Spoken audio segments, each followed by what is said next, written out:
In the quiet village of Danemouth, a chilling murder rocks the grand Denman estate. When Geoffrey Denman is poisoned, his wife Mabel is accused, and only Miss Marple can unravel the truth. A mysterious locket with St. Peter's thumbprint hides dark family secrets, madness, stolen church funds, and a twisted act of vengeance. As the trial looms, can Miss Marple expose the real killer before it's too late? Dive into a tale of faith, betrayal, and redemption. Chapter 1. Whispers from the Village Green. The sun hung low over St. Mary Mead, painting the village green with golden light. Miss Jane Marple sat in her cozy parlor, her knitting needles clicking softly. The air smelled of fresh roses from her garden, and a gentle breeze slipped through the open window, rustling the lace curtains. She was a small woman, with sharp eyes hidden behind spectacles, her white hair tucked neatly under a lace cap. To anyone passing by, she looked like any other elderly spinster, fond of tea and gossip. But those who knew her, like the villagers who shared their secrets over garden fences, knew her mind was as sharp as a tack. She noticed things, little things, things that others missed. On her lap rested a letter, its edges worn from being read and reread. It was from her niece, Mabel Denman, a young woman who lived in a grand house 2 villages away. The letter was short, but its words carried a weight that made Miss Marple's heart heavy. Mabel was in trouble, big trouble. Her husband, Geoffrey Denman, was dead, and the police thought Mabel had poisoned him. "Aunt Jane," the letter begged, "please come. I didn't do it. I swear I didn't, but no one believes me." Miss Marple set her knitting aside and folded her hands. She didn't rush. She never did. Her mind worked best when it moved slowly, like a spider weaving a web, catching every detail. She thought of Mabel, sweet, nervous Mabel with her wide eyes and trembling hands. The girl had always been fragile, like a porcelain teacup, easily cracked under pressure. Marrying Geoffrey had been a mistake. Miss Marple had known it from the start. He was handsome, yes, with a charming smile and a voice that could talk birds out of trees. But there was something dark behind his eyes, something that made Miss Marple's skin prickle when she met him at the wedding 3 years ago. The wedding was grand, held in a church with stained glass windows that glowed like jewels. Mabel had worn a white dress, her face glowing with hope. Geoffrey had stood tall, his dark hair slicked back, his hand resting on a silver locket engraved with a strange mark, a thumbprint said to be St. Peter's, a family heirloom passed down through generations. Miss Marple had noticed it then, the way Geoffrey's fingers tightened around it, as if it held a secret he didn't want to share. She didn't like it, not one bit. Now Geoffrey was dead, and Mabel was accused of murder. Poison, they said, arsenic, found in a bottle hidden in the pantry. Miss Marple's lips pressed into a thin line. Poison was a coward's weapon, sneaky and silent. It didn't suit Mabel, who cried over a broken teapot and couldn't bear to swat a fly. But the police didn't care about that. They saw the bottle, the dead husband, and a wife who stood to inherit a fortune. It was enough to build a case, even if it was flimsy as a house of cards. Miss Marple rose from her chair, her knees creaking a little. She smoothed her skirt and glanced at the clock.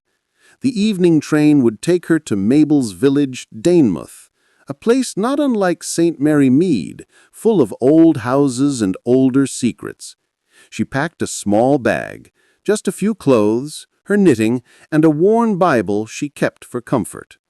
She didn't know what she'd find in Danemouth, but she knew one thing.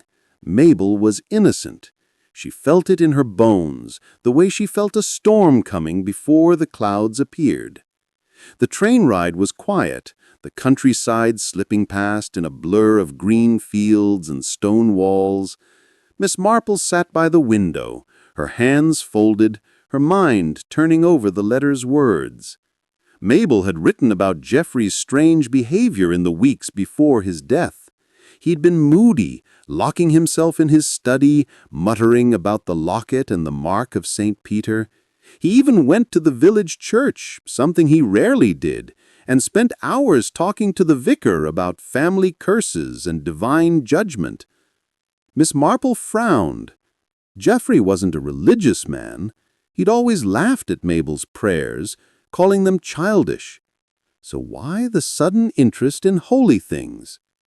The train pulled into Denmouth station as dusk settled over the village. The platform was nearly empty, save for a young boy selling newspapers and a porter dozing on a bench. Miss Marple stepped off, her bag in hand, and took a deep breath. The air was cool, scented with pine and wood smoke. She hired a taxi, a rickety old car driven by a chatty man named Tom, and headed toward the Denman estate. The house loomed at the edge of the village, a sprawling stone mansion with ivy crawling up its walls. Its windows glowed faintly, like eyes watching the night.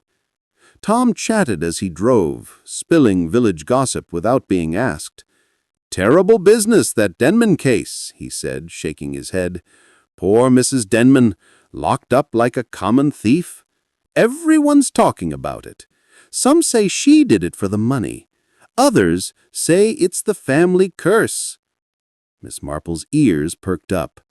"Curse?" she asked, her voice mild. "Oh, aye," Tom said, glancing at her in the rearview mirror.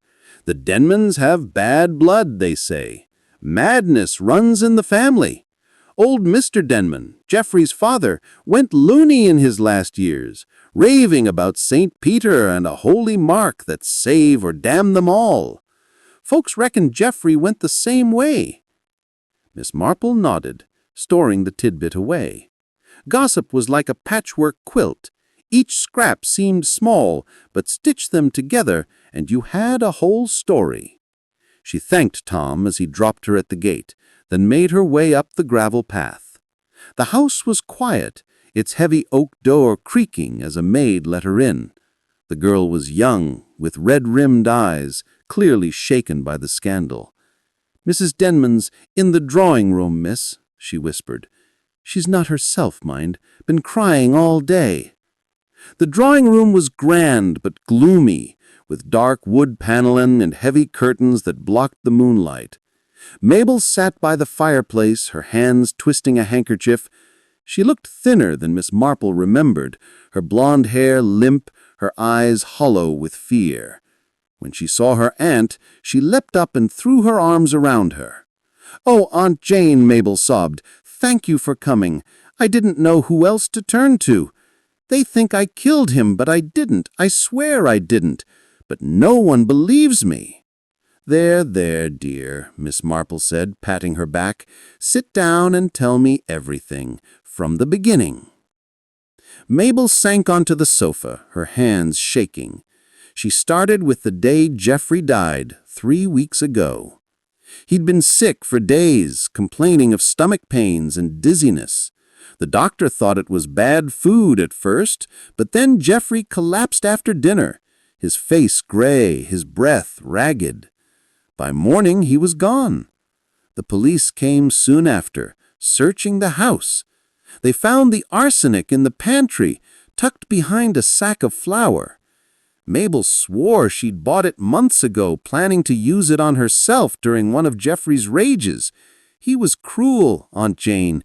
He'd shout, throw things, lock me in my room. I thought if I couldn't bear it anymore. Miss Marple's heart ached, but she kept her face calm. "Did anyone else know about the arsenic?" she asked, her tone light. Mabel shook her head. "I hid it. I was ashamed. But someone must have found it, someone who wanted Geoffrey dead." Miss Marple leaned forward. "Who else was in the house that night?" Mabel hesitated. Clara, Geoffrey's sister, She lives here, in the West Wing. And the servants, Cook, the maid, and John, the gardener. Oh, and Mr. Hargrove, the vicar. He came for dinner. Geoffrey insisted, said he had to talk about the church funds.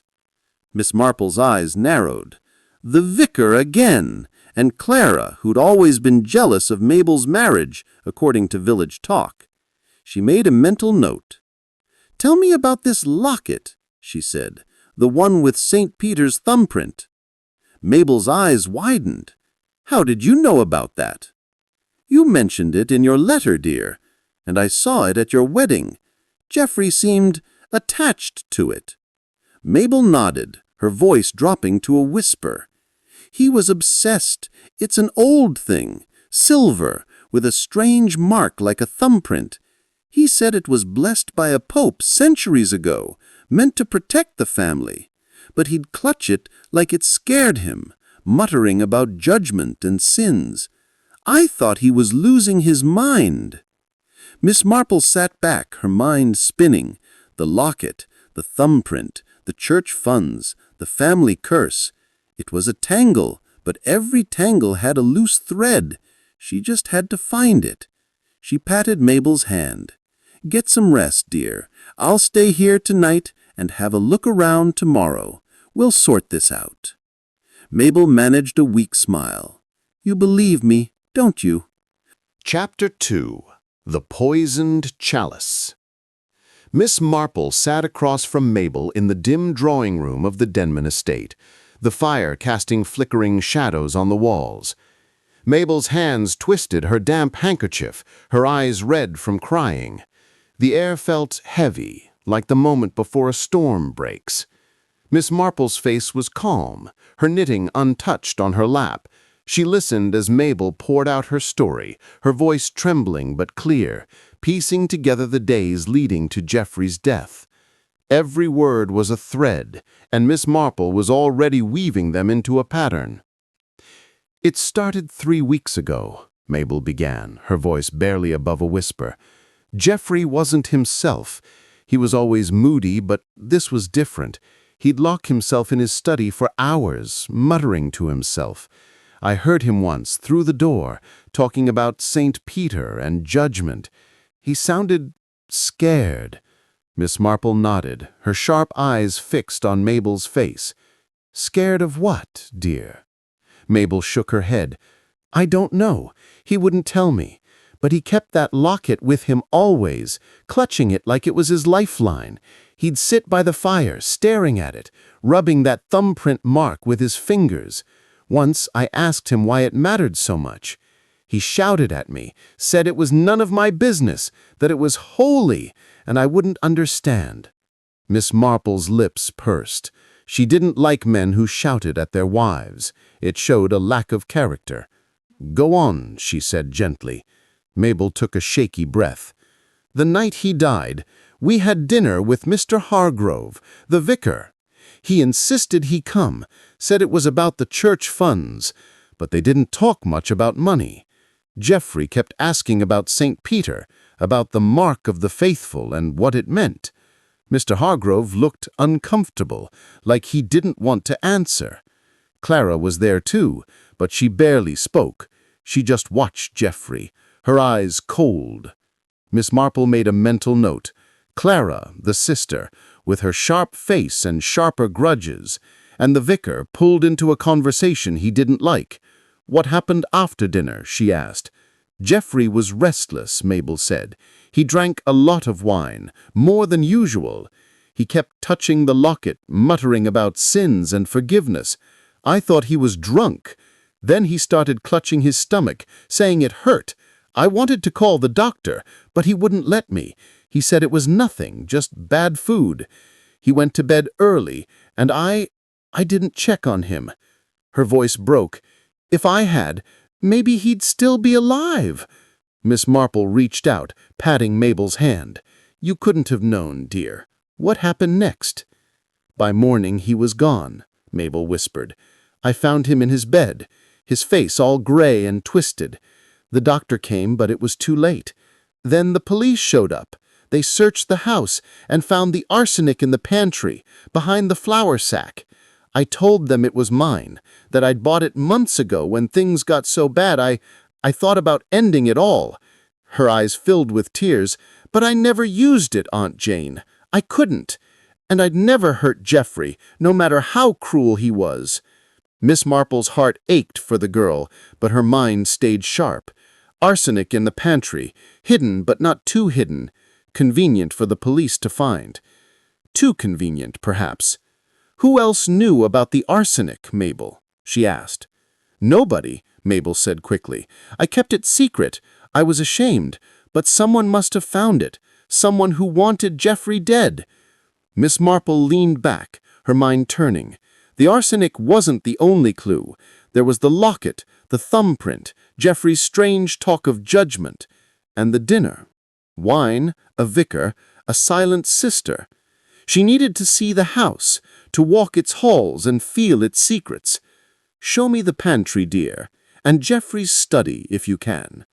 Mabel nodded, wiping her eyes. She led Miss Marple through the house, past heavy curtains and polished wood.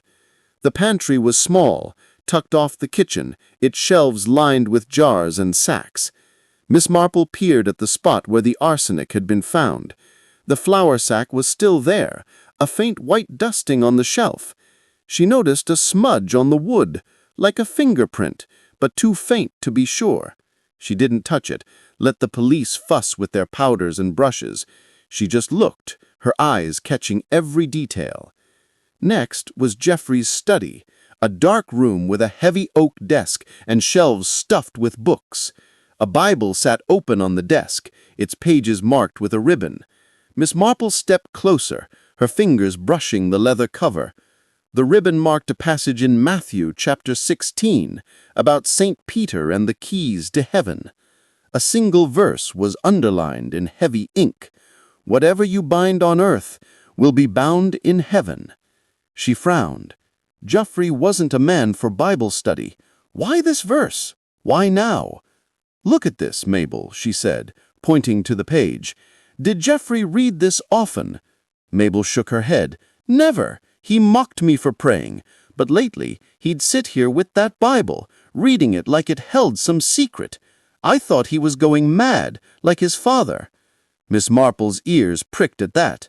"The family curse again, whispered about in the village. Madness, they said, running through the Denman blood."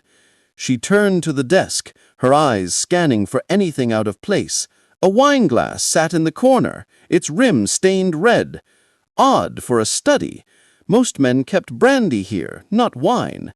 She bent closer, noticing a faint powdery residue inside the glass, barely visible. Her heart quickened, but she kept her face calm. "Did Geoffrey drink here often?" she asked. "Sometimes," Mabel said. "He liked his wine. The night he died, he took a bottle to the study after dinner, said he needed to think." Miss Marple nodded, filing it away. The wine, the glass, the residue, another thread. She glanced around the room, her eyes landing on a small silver box on the shelf. It was locked, but its lid bore the same thumbprint mark as the locket. She didn't touch it, but she made a note to ask about it later. "Let's go back, dear. I've seen enough for now." Back in the drawing room, Miss Marple sat quietly, her hands folded. Mabel hovered, anxious. "Do you think you can help, Aunt Jane? The police are coming tomorrow to question me again. I'm so scared."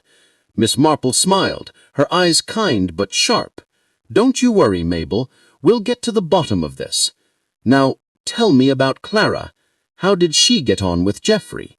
Mabel hesitated, her fingers twisting the handkerchief again. "Not well. Clara's older, you know, and she always thought she should have inherited the estate. She hated that Geoffrey got everything when their father died.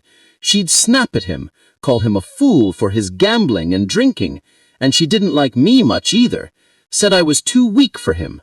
Miss Marple nodded. Jealousy was a poison of its own, slow and bitter. "And the vicar, did he come here often?"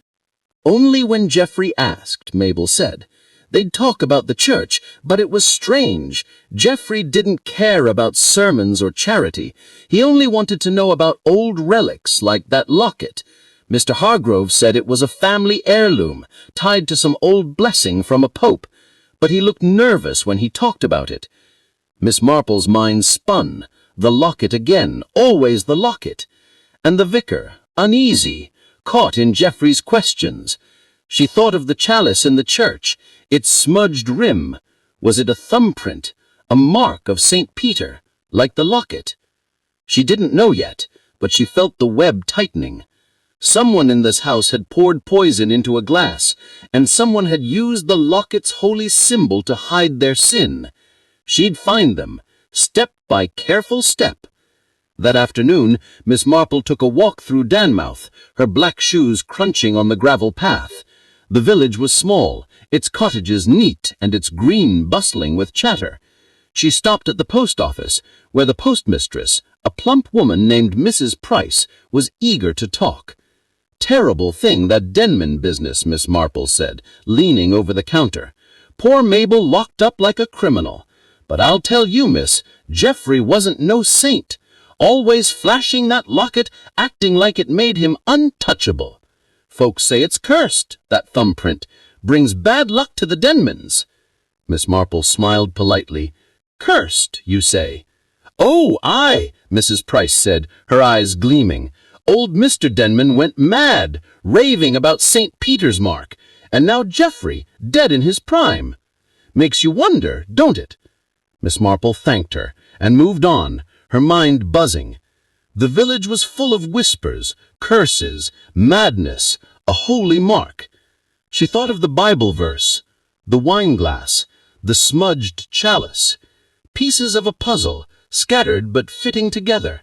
She passed the church again, pausing to look at its steeple. The vicar was there, sweeping the steps, his face tired. He glanced up, saw her, and looked away quickly, too quickly. Miss Marple walked on, her steps slow, her eyes sharp. The poisoned chalice wasn't just a cup in the church. It was this house, this family, this tangle of secrets and sins. She'd unravel it, one thread at a time. And somewhere in the shadow of St. Peter's mark, the truth was waiting. Chapter 3. Shadows of the Family Curse.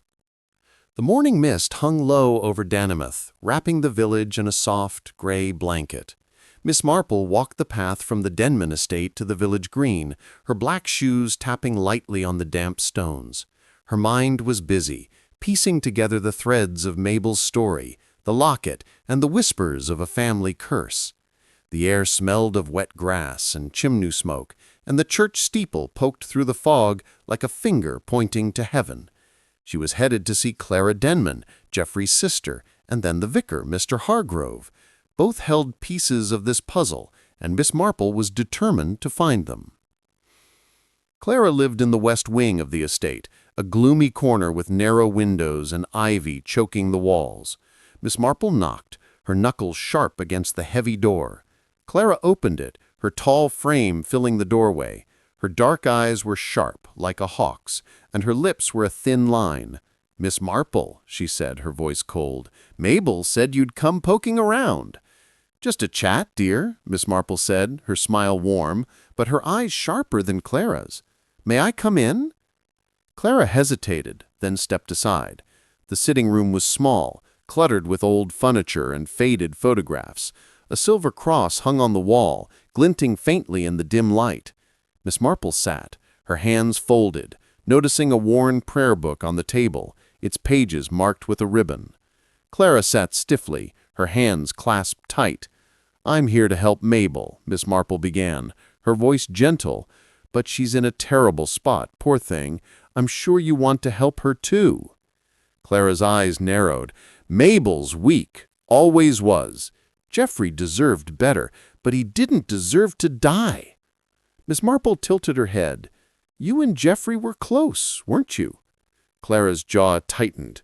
"We were family. That's what matters.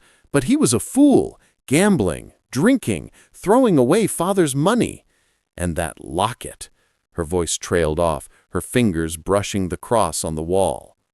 "The locket with St. Peter's thumbprint?" Miss Marple asked, her tone light.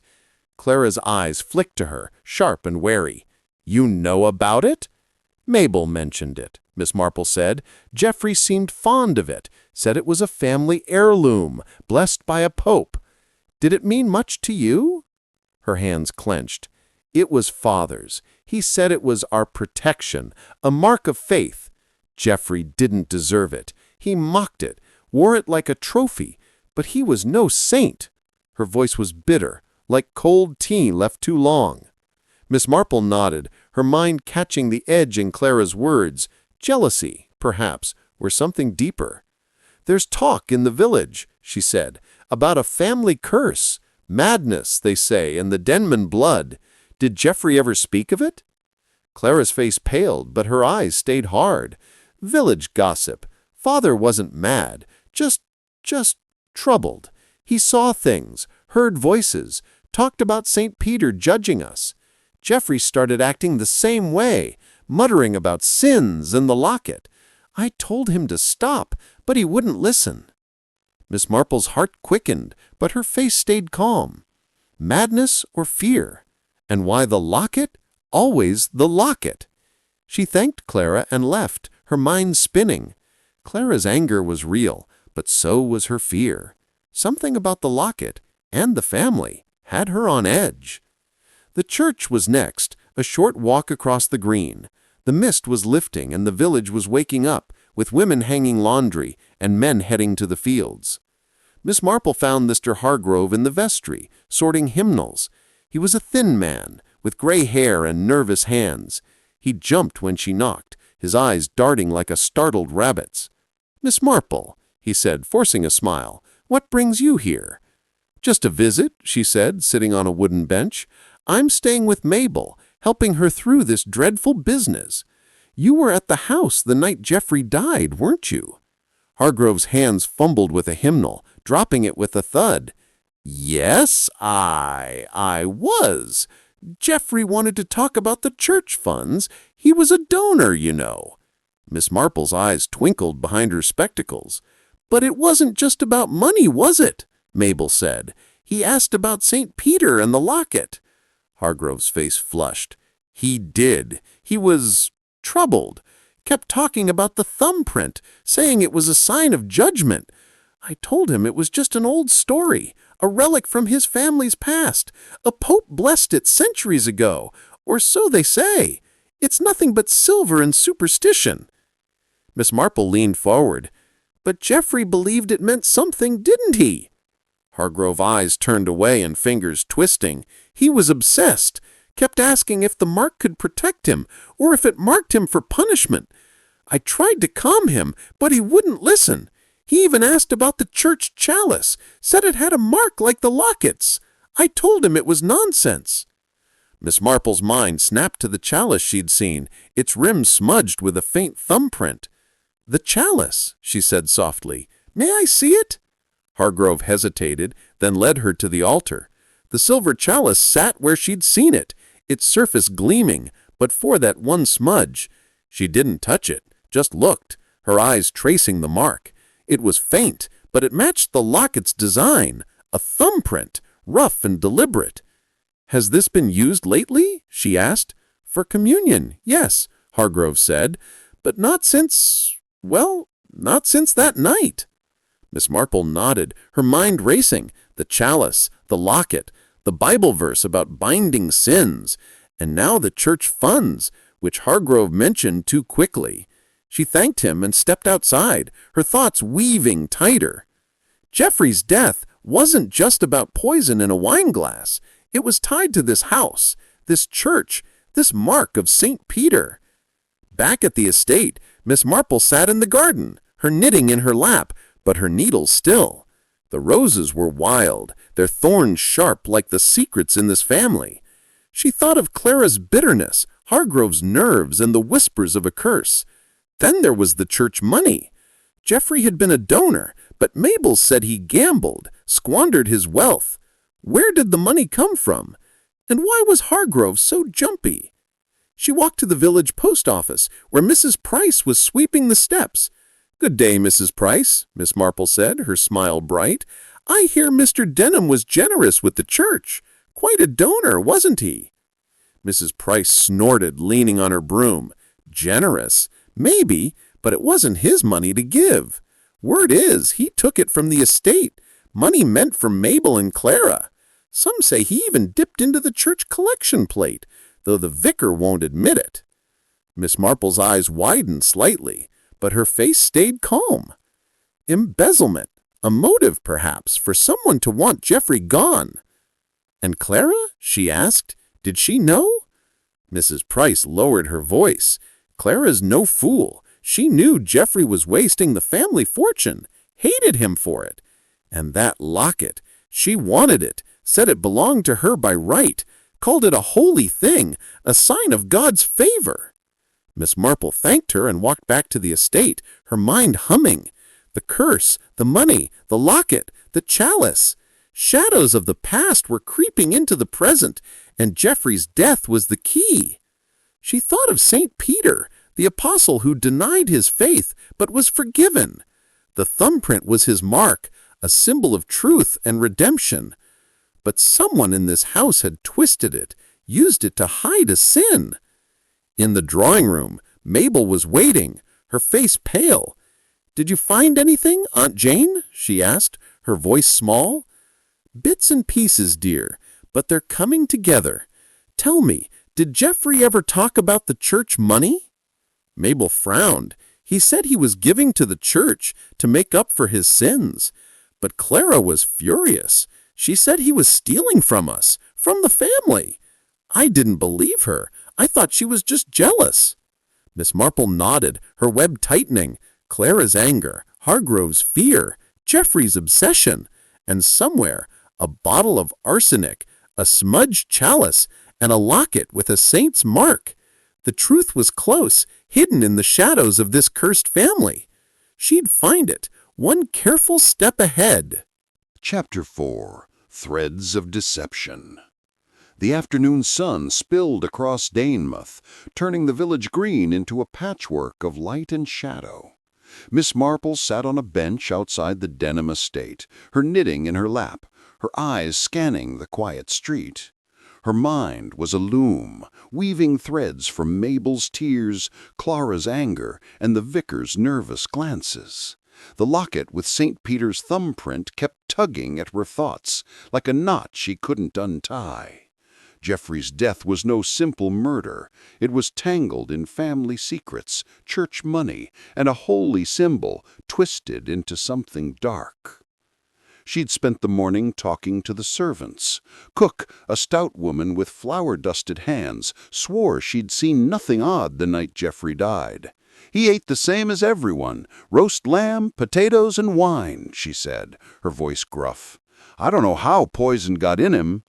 John, the gardener, was quieter, his eyes darting when Miss Marple asked about Clara. "She's always in the garden, muttering to herself. Keeps a little box in her shed, locked tight. Don't know what's in it."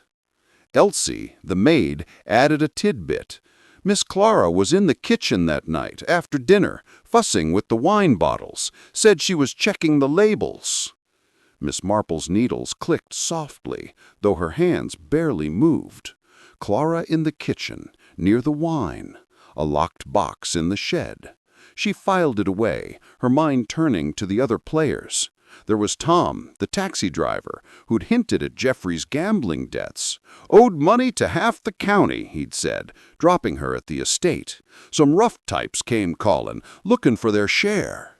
And then there was Mr. Hargrove, the vicar, who'd squirmed when she mentioned the chalice and its smudged thumbprint. Too many threads, all leading somewhere. She decided to start with Clara. The west wing was silent as Miss Marple knocked again, her knuckles light but firm.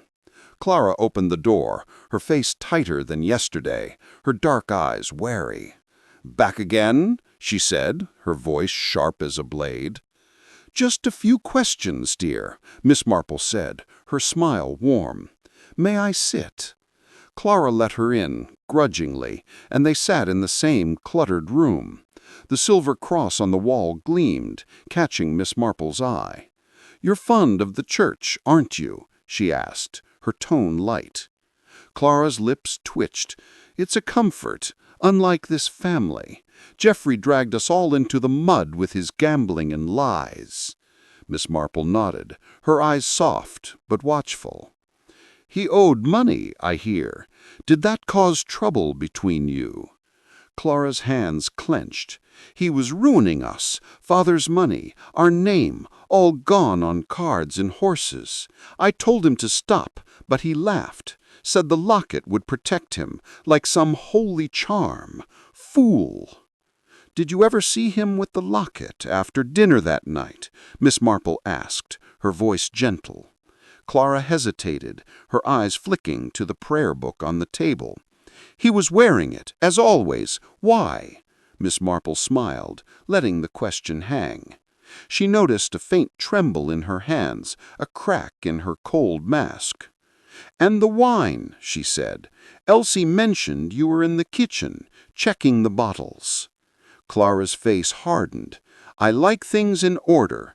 Geoffrey was careless, leaving bottles everywhere. I was just tidying up." Miss Marple nodded, her mind catching the lie. Tidying up didn't need a locked door or a nervous glance. She thanked Clara and left, her steps slow as she headed to the garden shed. It was a small wooden structure, half hidden by roses. The door was locked, but the window was cracked open, just enough for her to peek inside. She saw tools, a bench, and a small metal box, its lid etched with a familiar thumbprint. Her heart quickened, but she didn't linger. Evidence needed more than a glance. Next, she visited the village pub, a cozy place with low beams and the smell of ale. Tom, the taxi driver, was there, nursing a pint. He grinned when he saw her. "Miss Marple, poking about again. You'll have this village turned upside down." She smiled, sitting across from him. "Just curious, Tom. You said Geoffrey owed money. Anyone in particular?" He leaned in, his voice low. "Aye, a fella named Harry Blake, a rough sort from the next town. Came to the estate a week before Geoffrey died, shouting about debts. Geoffrey paid him off, but it wasn't enough.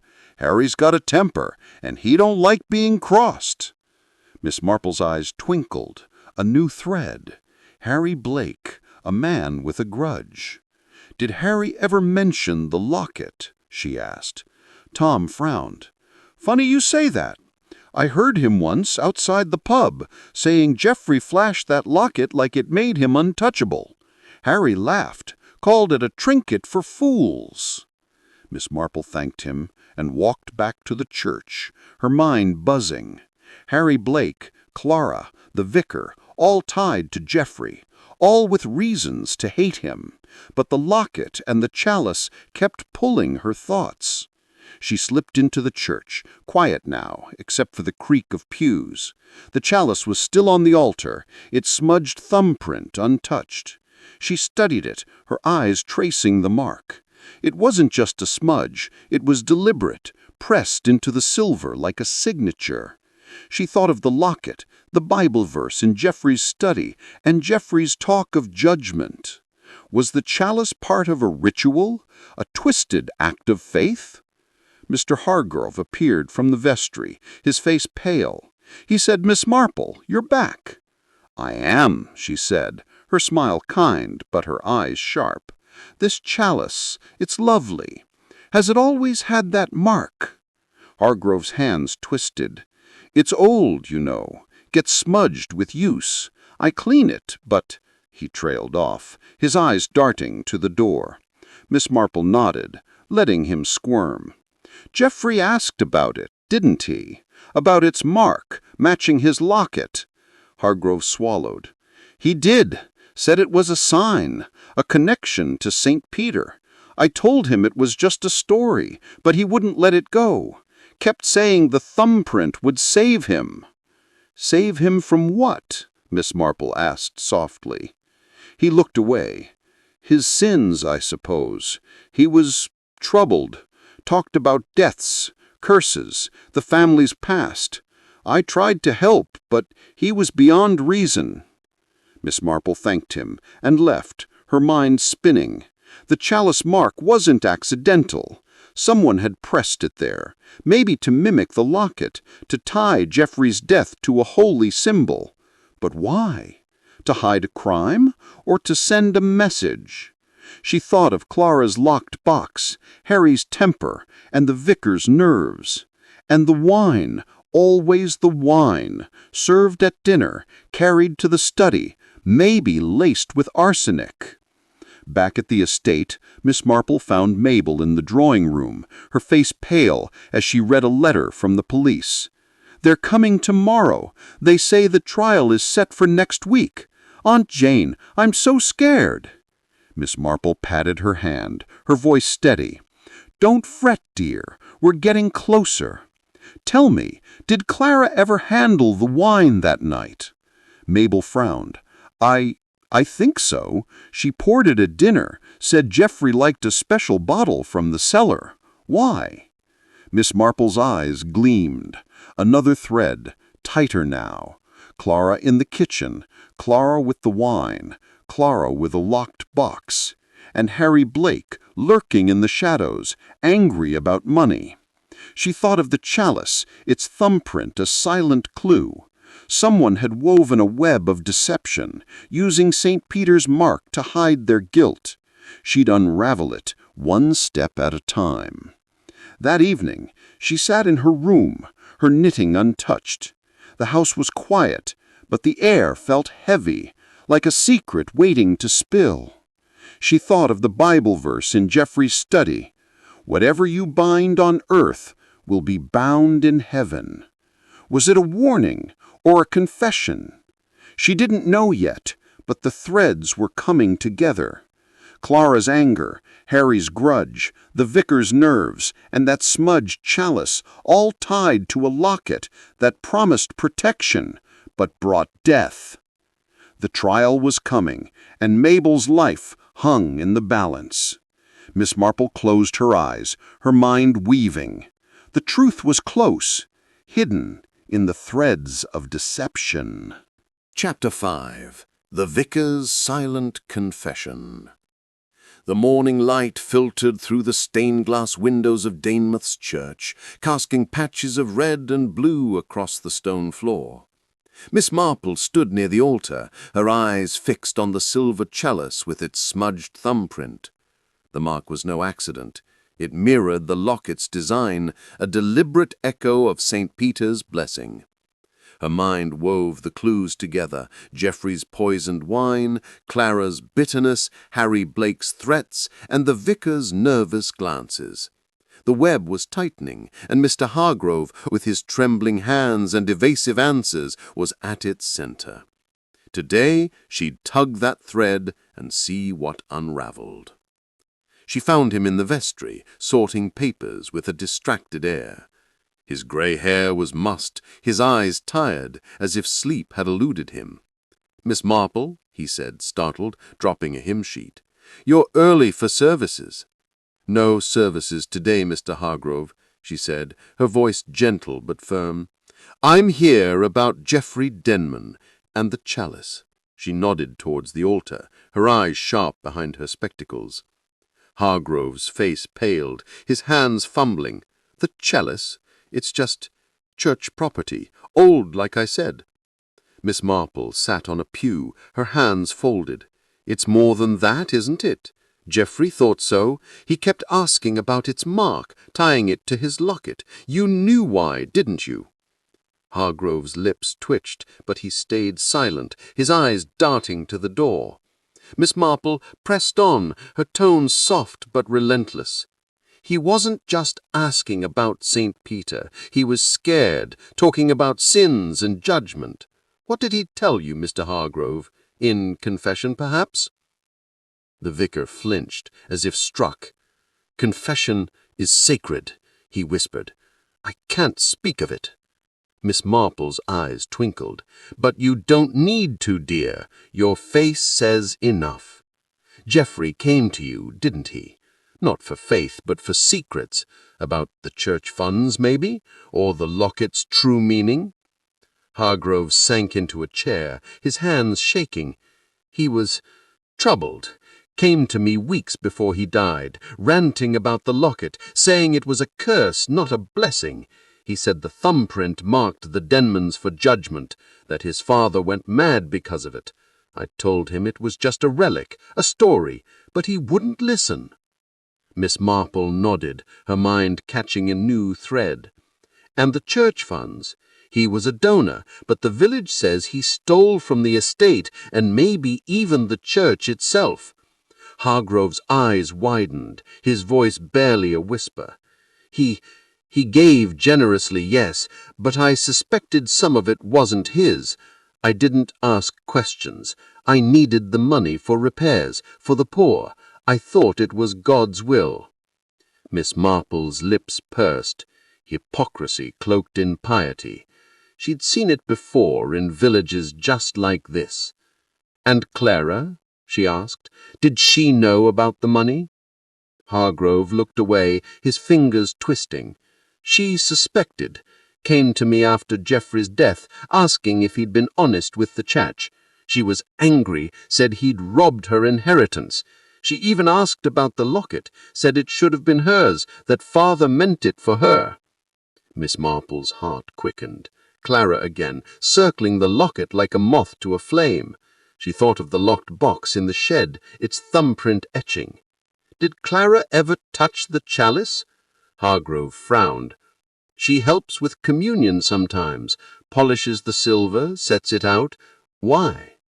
Miss Marple smiled, letting the question hang. The chalice's smudge wasn't from use. It was pressed, deliberate, like a sign. She thanked Hargrove and left, her mind racing. The vicar was hiding something, not a crime perhaps, but a truth he couldn't face. Guilt clung to him like damp fog. Outside, the village was bustling, with children playing on the green and women chatting over garden fences.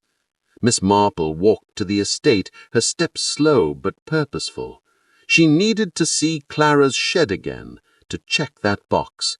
The garden was quiet, the roses heavy with dew. The shed door was still locked, but she found a loose board near the window, just wide enough to slip her hand through. She felt a pang of guilt. Snooping wasn't ladylike, but truth demanded it. Her fingers brushed the metal box, cold and heavy. She couldn't open it, but its weight told her it held more than trinkets.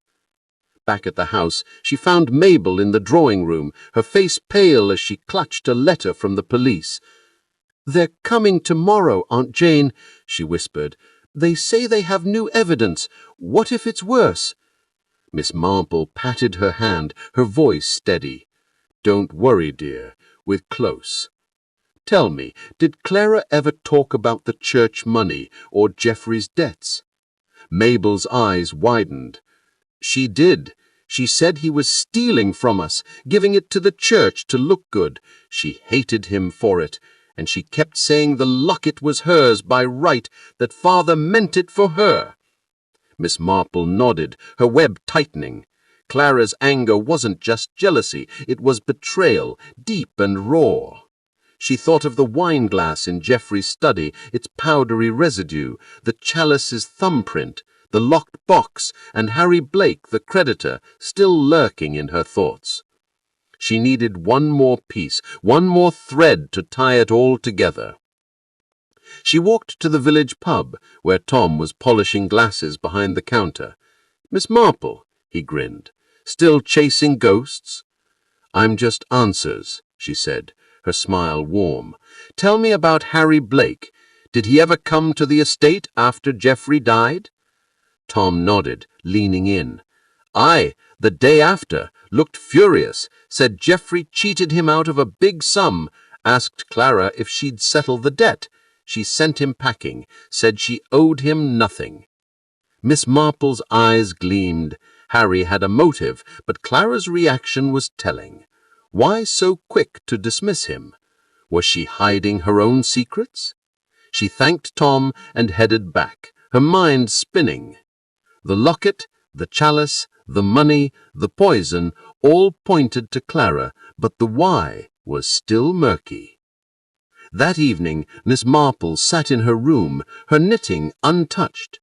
She opened her Bible, flipping to Matthew 16, the verse Geoffrey had underlined. Whatever you bind on earth will be bound in heaven.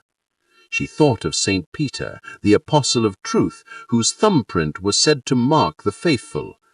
But in this house it marked a lie. Clara's faith was real, but twisted, her prayers laced with vengeance. Miss Marple closed her eyes, picturing the dinner, Clara pouring wine, Geoffrey clutching his locket, Hargrove dodging questions. The poison was in the wine, she was sure, but the chalice's mark was the key. It wasn't just a clue, it was a confession, silent but screaming. She thought of Clara's box, locked tight. What was inside? Letters? Money?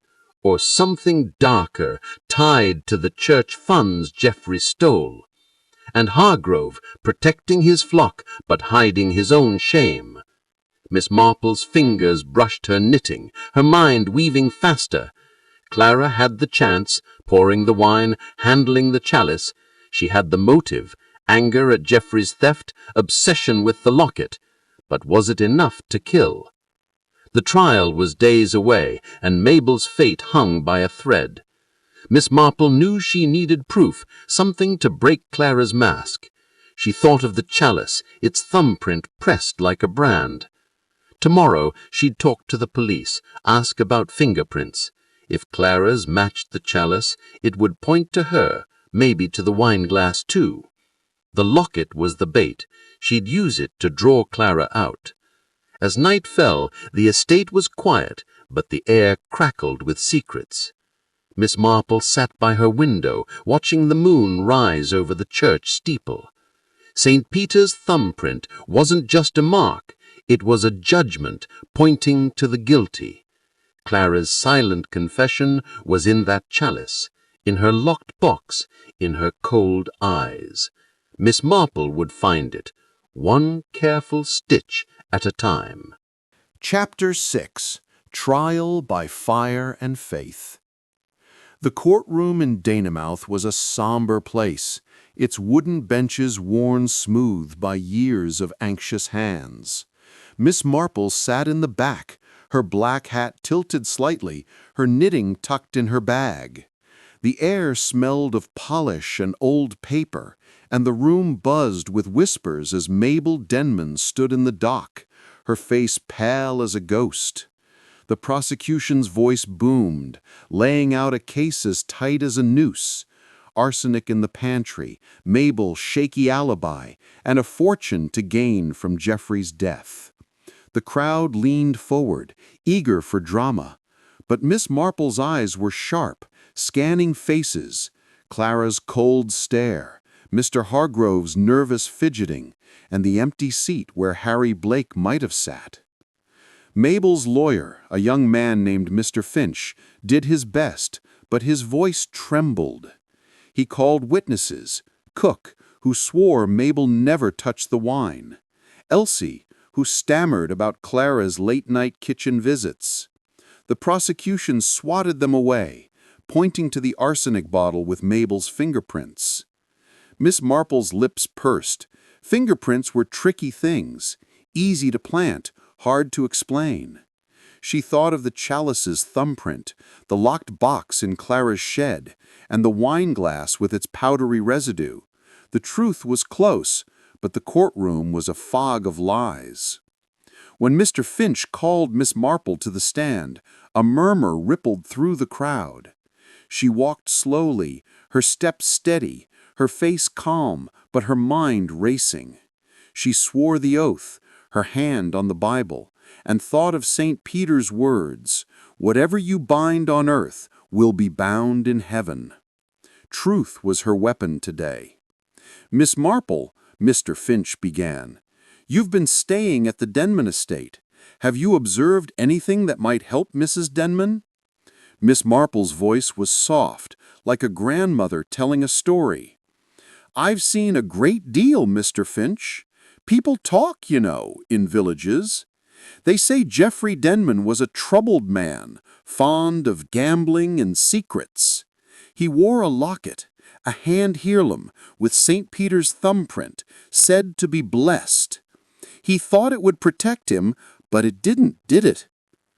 The prosecution objected, calling it irrelevant, but the judge allowed it.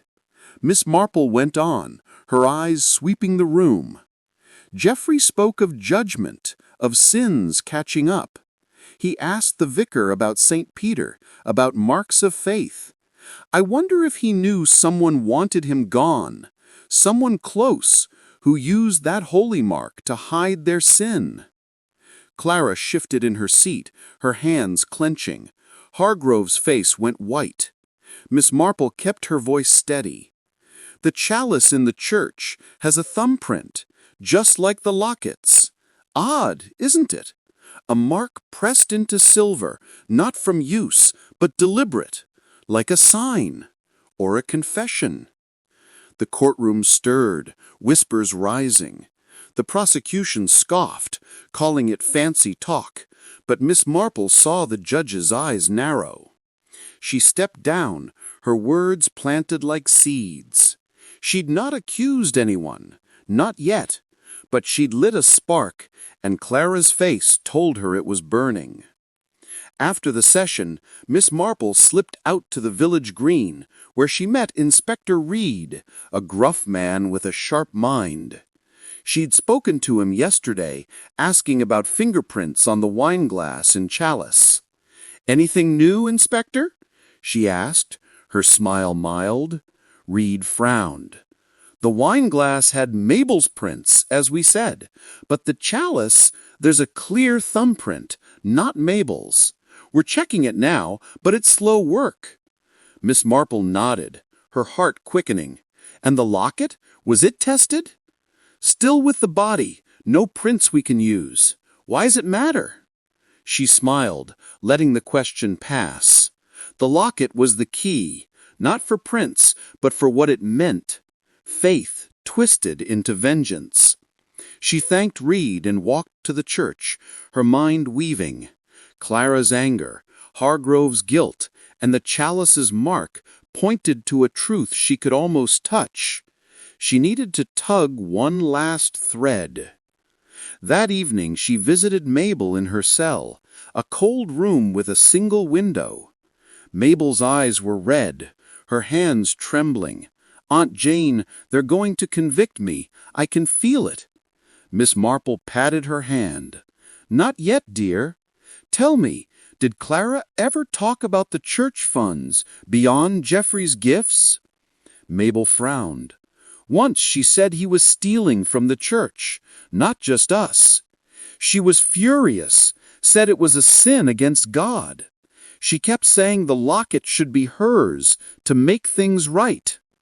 Miss Marple's eyes gleamed. Clara's obsession with the locket wasn't just family pride. It was tied to the church, to money, to a twisted sense of justice. She thought of the locked box in the shed, its thumbprint etching. What was inside? Proof of theft, perhaps? Or something darker? Back at the estate, Miss Marple slipped into the garden as dusk fell. The shed was quiet, its window still cracked. She'd told Inspector Reed about the box, and he'd promised to search it tomorrow, but she needed a look now. Using a pear-hin, she jimmied the loose board, her fingers brushing the metal box. It was heavy, locked tight. She couldn't open it, but she saw a faint scratch on the lid, like someone had tried to pry it open. Clara? Or someone else? She returned to her room, her mind racing. The trial would resume tomorrow, and the prosecution was pushing hard. She thought of St. Peter, the apostle who faltered but found redemption. Clara's faith was real, but it was fire, not light, burning with anger at Geoffrey's sins. Had she poisoned his wine, pressed the thumbprint on the chalice to mark her deed? Or was it Hargrove, hiding his own guilt over stolen funds? Or Harry Blake, settling a debt with poison. Miss Marple sat by her window, her knitting untouched. The moon lit the church steeple, and she thought of the chalice, its mark a silent cry. She'd seen it before in villages like this, people hiding sins behind holy words. The Bible verse echoed in her mind, "Whatever you bind on earth." Clara had bound Geoffrey's fate, she was sure, but proving it needed one last step. She closed her eyes, picturing the dinner, Clara pouring wine, Geoffrey clutching his locket, Hargrove dodging questions. The poison was in the wine, slipped in when Clara checked the bottles. The chalice's thumbprint was her signature, a twisted nod to St. Peter's judgment. Tomorrow, Miss Marple would push Clara, use the locket to draw her out. The trial was a fire, but faith, in truth, in justice, would light the way. Chapter 7. The Thumbprint Unveiled.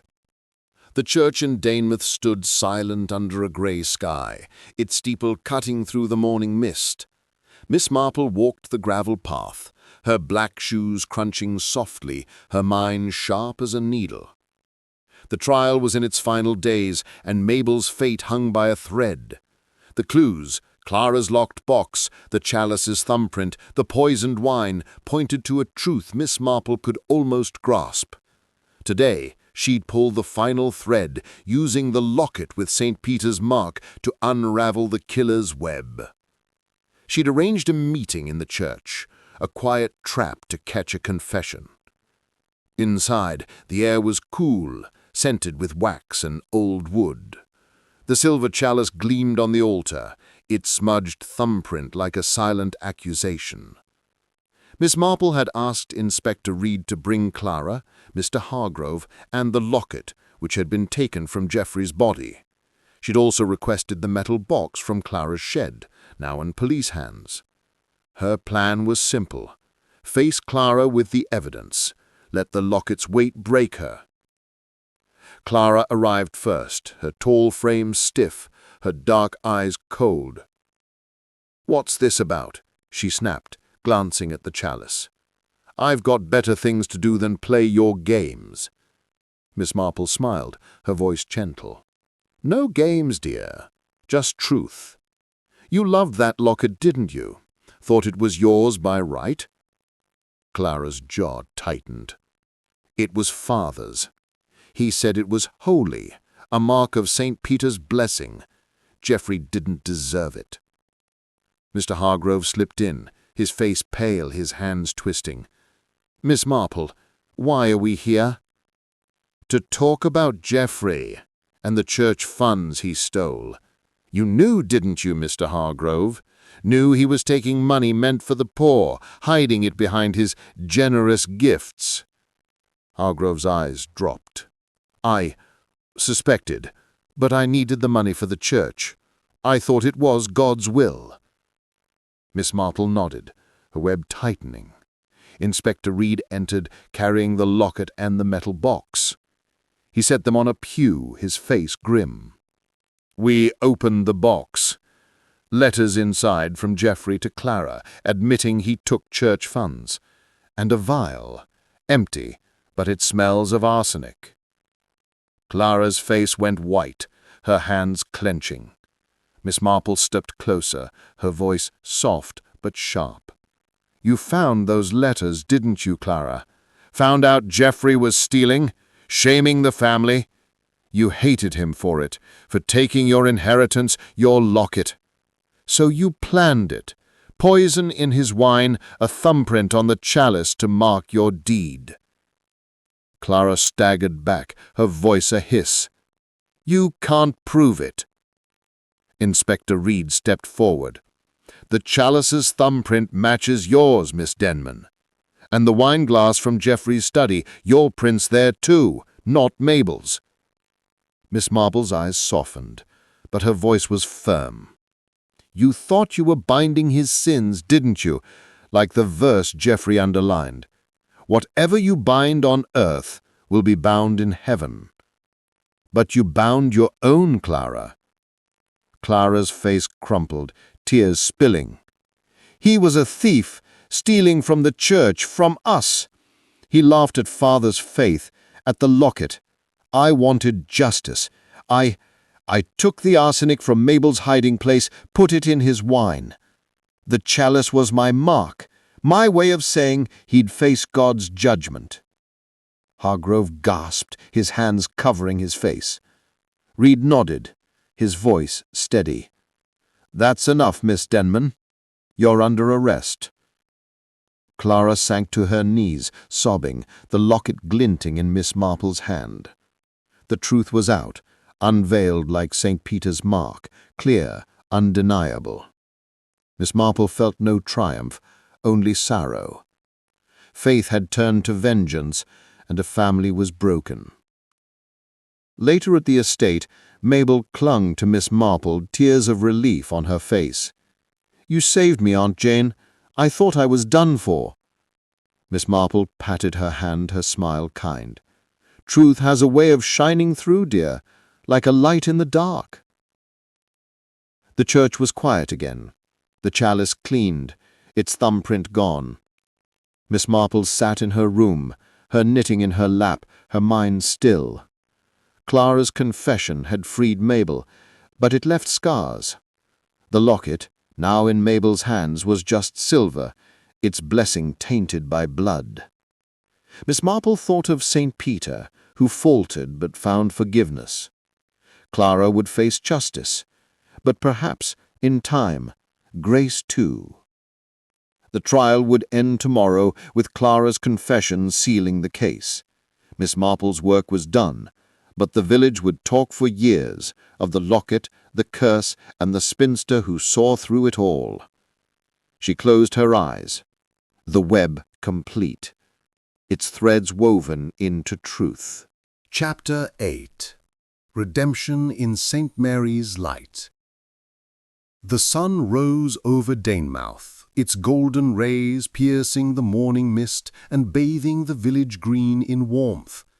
Miss Marple sat in the drawing-room of the Denman estate, her knitting needles clicking softly, a cup of tea cooling on the table beside her.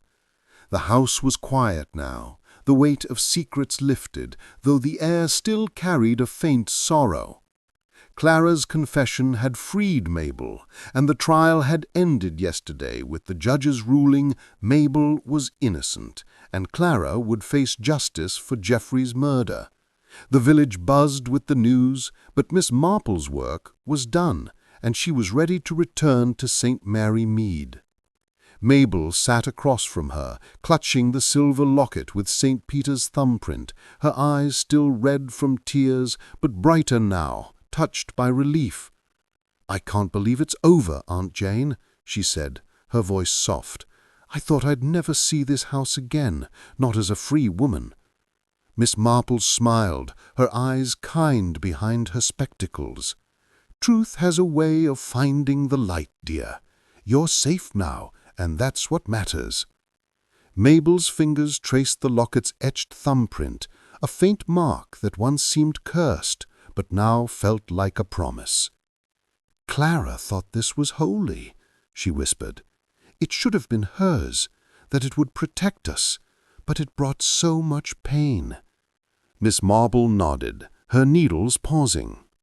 "People twist faith sometimes, Mabel. They use it to hide their sins or to justify them. Clara's anger turned her love for that locket into poison, but you can make it mean something new." Mabel's eyes widened. "What do you mean?" "St. Peter faltered," Miss Marple said, her voice gentle. "He denied his faith, but he was forgiven. This locket, with its thumbprint, can be a reminder, not of judgment, but of redemption. Keep it, dear, and let it guide you to better days." Mabel smiled, a small hopeful curve of her lips. She slipped the locket around her neck, its silver glinting in the sunlight. "I will, Aunt Jane. I want to start over, maybe help the church, make things right after all Geoffrey took." Miss Marble's heart warmed. Mabel was stronger than she looked, like a willow bending but not breaking. She thought of the chalice in the church, now polished clean, its thumbprint gone. Clara's mark had been erased, but the truth it revealed lingered, a lesson in how faith could heal or harm. That afternoon, Miss Marple visited the church one last time. Mr. Hargrove was there, sweeping the steps, his face heavy with guilt. He'd confessed to the police about Geoffrey's thefts, admitting he'd kept quiet to protect the church. No charges were pressed. His sin was cowardice, not crime. But the village would judge him for years. "Miss Marple," he said, his voice low, "I'm sorry for my part in this. I should have spoken up." She looked at him, her eyes soft but steady. "We all falter, Mr. Hargrove. Like St. Peter, you can find your way back. Help Mabel now in the village. That's your redemption." Hargrove nodded, his eyes wet. "I will. I'll make it right." Miss Marple walked back to the estate, her steps slow, the village green alive with children's laughter and the clatter of a passing cart. The whispers of the Denman curse were fading, replaced by talk of Mabel's kindness and Clara's downfall. Miss Marple thought of Harry Blake, the creditor, who'd slipped away when the truth came out, his grudge irrelevant now. The web was unraveled, its threads laid bare. That evening she packed her small bag, her knitting tucked beside her Bible. Mabel walked her to the station, her face brighter than it had been in weeks. "I don't know how to thank you, Aunt Jane," she said, hugging her tight. "You saw what no one else did." Miss Marple patted her cheek. "I just listened, dear. People tell their stories, in words or silence. You just have to hear them." The train whistle blew, and Miss Marple boarded, settling by the window. As Danemouth faded into the dusk, she thought of St. Mary Mead, her garden, and the Tuesday night club, where her friends would gather to share tales of mystery. She'd tell this one of a locket, a chalice, and a family torn by sin, but mended by truth.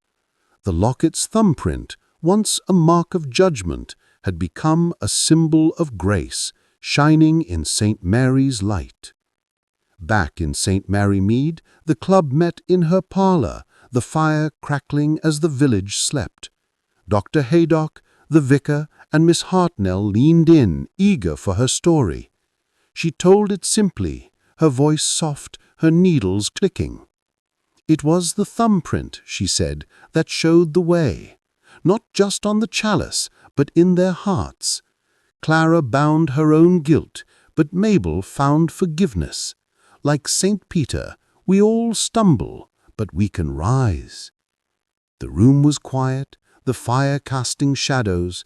Dr. Haydock chuckled. "You're a marvel, Jane. You see more in a village than we see in a lifetime." Miss Marple smiled, her eyes twinkling.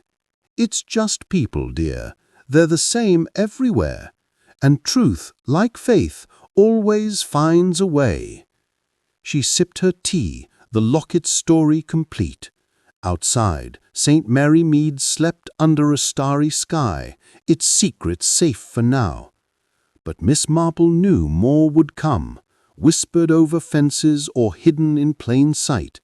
She'd be ready, her mind a web, waiting to catch the next thread.